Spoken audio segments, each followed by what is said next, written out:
What's up guys, Doc Ito here with an Alita video. Today we are talking about this article that just dropped from Forbes. Alita, Battle Angel, avoids major write-down and could get a sequel.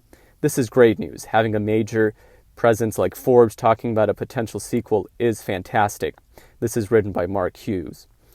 Despite pre-release estimates suggesting a terrible domestic bow and subsequent belly flop, Alita has fought its way to 402.6 and looks to finish around 405.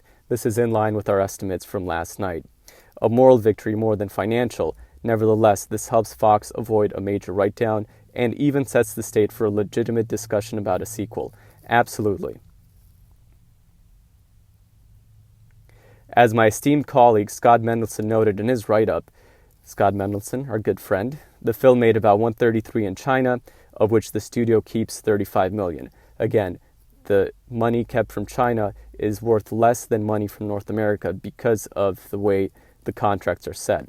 From the rest of the international marketplace in North America, Alita will hit 170. And again, they talk about how China only sends back 25 to 30%. But this is important. That's enough to cover the production budget. Although I hear there were enough tax incentives and other rebates to actually shave a few $1,000,000 off the final shooting budget. So here they say, we're actually doing well and we're going to cover it with just this. When it hits the home entertainment market and television, Alita should cover its marketing costs as well. For comparison, Solo, which took $393, and we covered this last week when we surpassed Solo, Solo grossed $100 million plus in DVD, Blu-ray, HD, and rentals. And that's without including home sales and rentals worldwide. So that's incredible. If Alita can get another 50 to 100 million from the home market, that would be amazing, and that would take us way over the top. Solo and Alita both received A- grades and received mixed positive reviews from critics. That's generous for Solo. I mean, from a quality standpoint, Alita blows it out of the water. But it's true, Solo didn't get quite the amazing reviews that other movies had. Other comparisons include Star Trek Beyond, Terminator Genesis, Blade Runner 2049, Edge of Tomorrow, and Pacific Rim. And we know they keep making Star Trek movies, Terminator movies, Edge of Tomorrow is getting a sequel, and Pacific Rim all got a sequel. In each of these, the film underperformed and had a modest home entertainment outcome. But here's the catch, even those modest numbers suggest Alita should perform well enough to cover marketing costs and possibly even have a few dollars in the black ink when all is said and done. And here, listen to this, merchandising will be where any real profit margins come. And even there, it's likely to be modest at best. This is where we can really make a difference with merchandising. I know people are very interested in Alita merchandise, and I have a feeling that our merchandising is going to be a lot better than any of those other movies mentioned.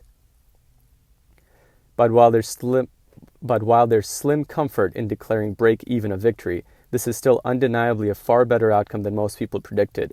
In my own review, I said it would probably make 350 and that anything over 400 would be dodging a bullet. In light of the negative media coverage and apparent audience ambivalence toward the release. So even here, Forbes is commenting on the negative media coverage. He said the reviews were mixed, but the media coverage was negative, and this is absolutely true, and we've been focusing on this, and some people are saying it's unfair to focus on the media, but here Forbes themselves is admitting that the media coverage was negative. Well, they say, consider the bullet dodged. There's no denying Fox had higher hopes, and it was a passion project for James Cameron.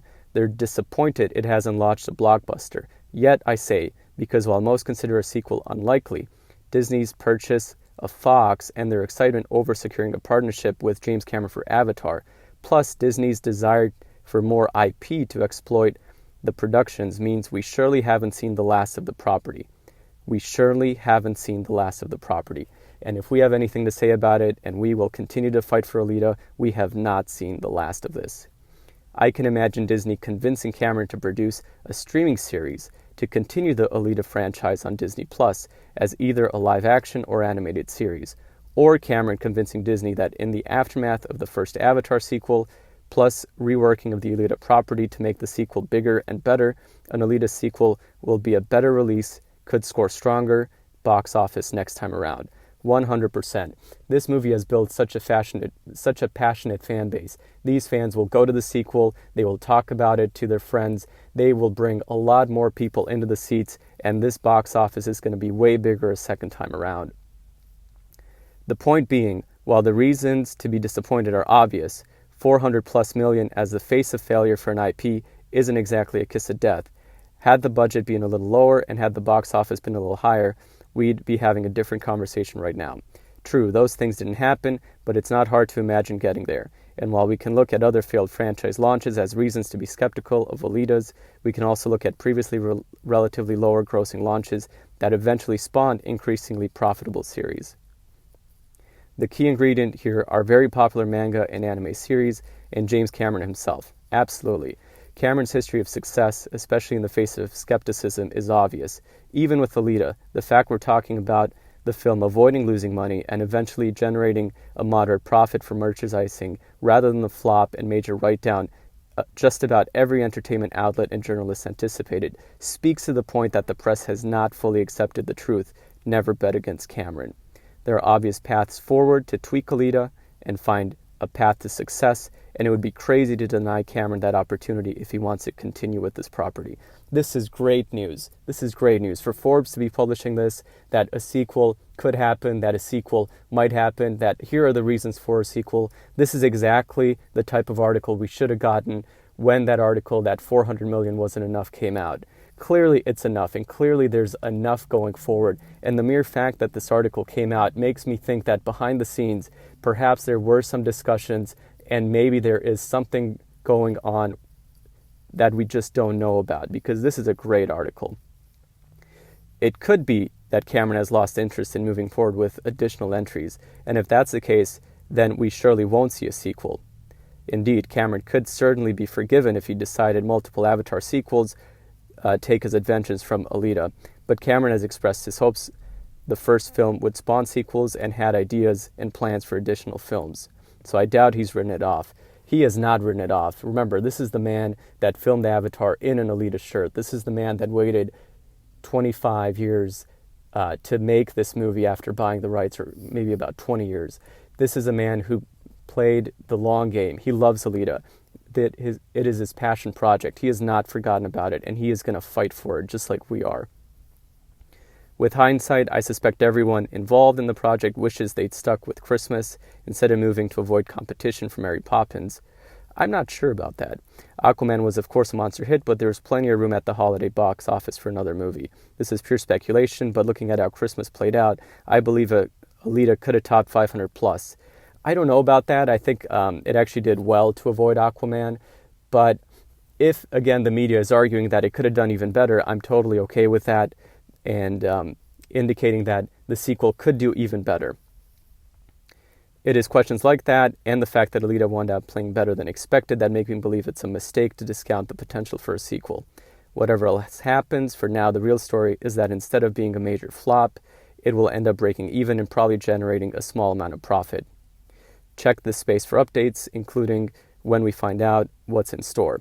I, for one, am rooting for a sequel or a continuation series on Disney+, as I enjoyed the first film immensely and believe the property still has great potential. Hopefully Cameron and Disney make a deal to keep it alive. So, great article. You guys should read it and check it out yourselves. Mark Hughes, you get a like from me if I could.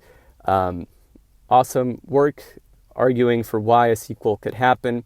The article only has about 800 views. Hopefully we get it a lot higher than that, and people spread this on social media. Let your friends know. Let people know that we are still fighting for a sequel, that a sequel is very possibly going to happen, and get people in the theaters while this movie is still out, and get the word out. So you all have a great day. We'll be doing our regular box office update later, and we'll talk to you soon. Doc out.